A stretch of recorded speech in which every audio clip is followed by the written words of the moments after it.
Na po pwedeng Rodrigo Roa Duterte, may warrant of arrest laban sa iyo. Sara Duterte, may warrant of arrest laban sa iyo. General Bato, may warrant of arrest laban sa iyo. Isasakay na namin ikaw sa eroplano. Yo, what's up, happy people? Kumusta na po kayo mga guys? Isang mapagpalang araw naman po sa ating lahat. For today's video mga kuis magayas, ay huhulihin na ba ang ating dating Pangulong Rodrigo Roa Duterte? Well, mapanood po natin yan. Bago po lahat, explain lang po mga kuis magayas ha.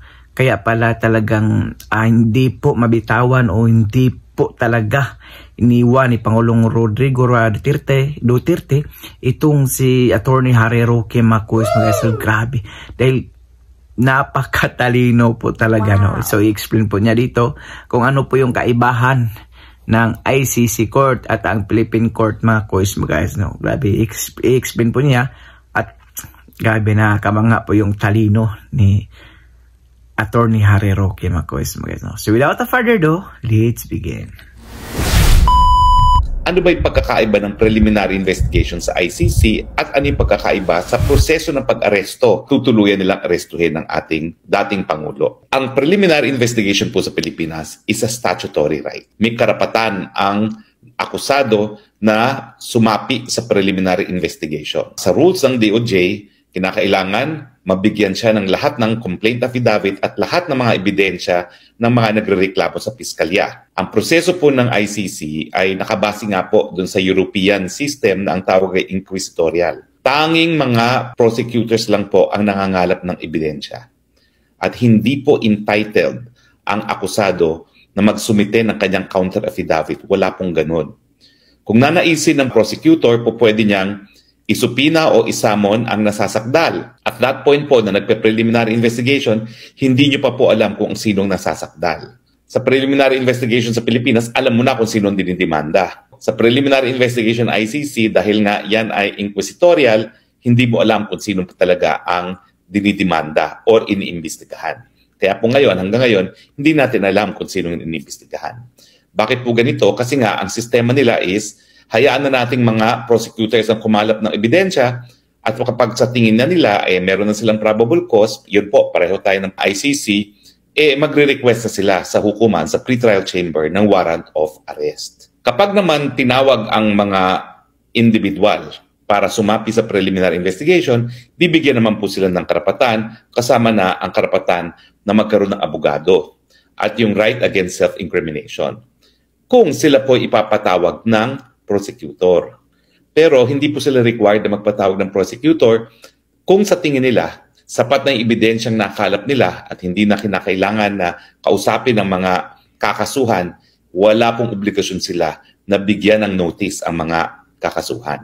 Actually, itong proseso pong ito ay kapareho din ng preliminary investigation sa Amerika. Kaya lang ang tawag sa Amerika, grand jury investigation. Magki-case build up ang prosecutor at ang police. Pag meron na silang sapat na ebidensya, tatawag sila ng mga ordinaryong mamamayan, yung grand jury, ipipresenta ang ebidensya, at kung sa tingin ng mga ordinaryong mamamayan, yung grand jury, meron ng probable cause, magfa-file ng warrant of arrest. Pero yung indictment pong yan, sealed, hindi mo alam kung sino nasasakdal hanggang mag-issue ng mandamiento de arresto ang hukuman. Doon mo lang malalaman kung sino akusado. At kinakailangan, sumuko ka muna sa hukuman, sa jurisdiction ng hukuman, kinakailangan, magpa-aresto ka muna bago mo malaman ang nature and charges against you. Parang kakaiba po talaga sa atin yan, pero kasi sa mga inquisitorial system, unang-una, binibigyan na ng prioridad yung mabilisang proseso. So wala nang cheche-bureche, sila na kukuha ng ebidensya. Sa akin po, okay yan kasi mabilis na yung proseso. Tapos, ang iniisip naman nila, wala namang posibilidad na magkakamali ang prosecutor kasi pupunta pa rin siya sa hukuman para kumuha ng warrant of arrest. At kapag hindi naman satisfied ang hukuman na may sapat na ebidensya, hindi naman sila mag-i-issue ng warrant of arrest. So yan po mga pagkakaiba sa preliminary investigation. Sa pag-aresto, walang sariling pulis ang ICC. So kinakailangan ng kooperasyon ng Estado. Meron po tayong tinatawag na competent authority. Ang susulatan po nila, syempre yung ambassador muna, ang yung ambassador padadala sa DFA, ang DFA padadala sa DOJ. Ang DOJ makikipag-unayan naman sa kapulisan kung merong aarestuhin. Hindi po automatic na po pwedeng isakay sa eroplano ang isang nasasakdal pagkahuli sa pamamagitan ng warrant of arrest, ihaharap po siya sa lokal na hukuman. Hindi po automatic na po pwedeng Rodrigo Roa Duterte, may warrant of arrest laban sa iyo. Sara Duterte, may warrant of arrest laban sa iyo. General Bato, may warrant of arrest laban sa iyo. Isasakay na namin ikaw sa eroplano, pumunta ka na sa Hague. Hindi po. Kinakailangan dalin sa lokal na hukuman. At ano naman ang tatanungin ng lokal na hukuman? Ito po ha. Ito po ang didesisyonan ng hukuman na lokal. Pilipinong West po ito. 3 bagay lang po. Na yung warrant, para nga doon sa nasasakdal, isa, na yung tao ay naaresto sang-ayon sa tamang proseso, at pangatlo, yung karapatan ng tao ay narespeto. Tignan nyo po na yung lokal na judge, wala pong obligasyon magdesisyon kung meron ng jurisdiction ng ICC. Bakit? Kasi po, yan po ay pursuant dun sa tinatawag nilang competence of competence, na tanging ang ICC lang ang pwede magdesisyon kung meron silang jurisdiction dun sa kaso. Obligasyon lang ng lokal na hukuman ay tama yung taong inaresto, na siya'y naaresto sang-ayon sa tamang proseso at rinirespeto ang karapatan ng naaresto. At kung yan ay satisfied, tsaka siya isasakay sa eroplano para dalhin sa The Hague. Take note po na bagamat merong partisipasyon ang hukuman, hindi ka po pwedeng doon mag-question ng jurisdiction. Kapag naaresto na yung isang tao, kinakailangan erase niya yung issue ng jurisdiction doon sa tinatawag na confirmation of charges. So kung babasahin niyo po yung 2 desisyon ng ICC kung saan pinagpatuloy ang preliminary investigation tungkol doon sa admissibility na ang lokal na hukuman daw ay able and willing. Kaya nga sabi ng pre-trial chamber, hindi mo naman kinwestiyon talaga yan, hindi mo diniscuss kung ano yung epekto ng pagbibitiw sa ICC. So, ibig sabihin, inamin mo may jurisdiction ang hukuman. Pagdating naman sa appellate chamber, kasi hindi mo naman kasi linabas talaga at didiscuss ang issue ng jurisdiction. Linalabas mo sa kauna-unahang pagkakataon on appeal. Kaya hindi naman po pwede gawin yan. So, ang sinasabi ng hukuman, hindi pa sila nagdedesisyon sa issue ng jurisdiction kasi nga hindi diniscuss ng OSG yung epekto ng ating pag-aalis sa Rome Statute. Na pag umalis tayo, at nagsimula ng preliminary investigation matapos ang 1 taon, matapos tayo magsumite ng instrument of withdrawal, ay wala ng jurisdiction talaga ang ICC.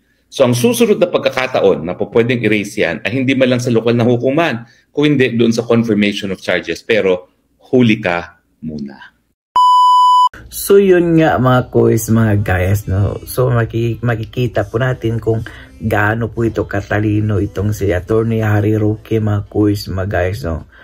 Well, I think naman siguro po ay talagang lahat ng attorney ay alam po nila ang lahat ng mga articles ng bansa natin o sa international, but hindi po siguro gaya ng katalino ni Attorney Harry Roque. Ito dapat maging senator, no? Itong si Attorney Harry Roque, mga kois, mga guys, no? Dahil talagang nakakabilib po at grabe po yung kanyang ang iyang paglaban talaga, pinaglalaban talaga niya ang ating Pangulong Roa Duterte. Ganun po siya kasulid, mga kois, mga guys, no?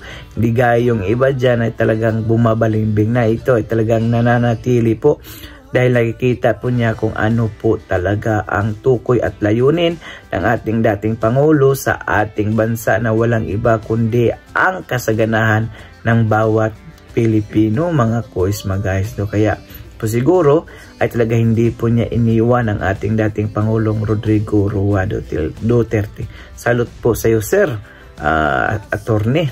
So, sana tatakbo ito ng pagka-senator dahil napakagaling po. Ang galing talaga ni Attorney Harry Roque, mga kois, mga guys, no? Talagang doon mo makikita ang kanyang magandang loob para sa bayan at para kay dating Pangulong Rodrigo Roa Duterte, mga kois, mga guys. So, nakakabilib po talaga. Keep it up, sir. Dito lang kami nakasuporta sa iyo. At dahil lumabot ka sa dulo ng ating video, may karapatan ka pong mag-like, share, and subscribe. So for now, I'm God Pilipinas. God first, God bless all. Peace.